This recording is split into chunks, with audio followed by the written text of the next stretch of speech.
రొయ్యల మేతను ఉన్నఫలంగా 8,000 నుంచి 10,000 రూపాయల వరకు ధర పెంచడాన్ని నిరసనగా ఆక్వా రైతులు ఆందోళనకు దిగారు. రొయ్య రైతుల సంక్షేమ సంఘం ఆధ్వర్యంలో పశ్చిమ గోదావరి జిల్లా భీమవరం నియోజకవర్గంలో వీరవాసరం సెంటర్ వద్ద ఆక్వా రైతులు నిరసన కార్యక్రమం నిర్వహించారు. ఫీడ్ కంపెనీలు ఎగుమతిదారులు సిండికేట్గా మారి 3 నెలల కాలంలో 2 సార్లు ధరలు పెంచేశారని ఆగ్రహం వ్యక్తం చేశారు. ఫీడ్ రేటు టన్నుకి 8,000 నుంచి 10,000 వరకు పెంచడం జరిగింది. దీన్ని కమిషనర్ గారు ఒక రోజు ముందు లెటర్ రిలీజ్ చేశారు. అంటే రైతులు పెట్టిన లెటర్కి స్పందనగా ఫీడ్ రేట్లు అప్సరా చట్టానికి లోబడి పెంచాలి, అప్సరా చట్టానికి సంబంధం లేకుండా పెంచడానికి వీలు లేదని కమిషనర్ గారు శంకర్ నాయక్ గారు రిలీజ్ చేశారు.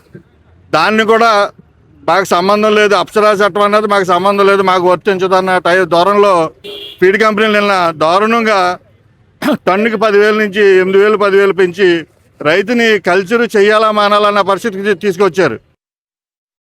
ఫీడ్ వ్యవస్థకి అంతుమతి లేకుండా అప్సరా చట్టం అనేది ఆచరణ తీసుకోకుండా వాళ్ళ ఇష్టం వచ్చినట్టు 8 రూపాయలు అంటే రైతు ఏమైపోతాడు? కాస్ట్ ఆఫ్ ప్రొడక్షన్ నుంచి 15 రూపాయలు పెరిగిపోయినట్టు. మాకు ఎక్కడి తేవాలి డబ్బులు? ఎక్కడి తేవాలి?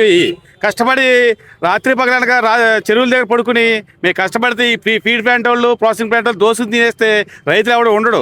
రైతు లేకపోతే గవర్నమెంట్ ఉండదు, ఎవరు ఉండరు.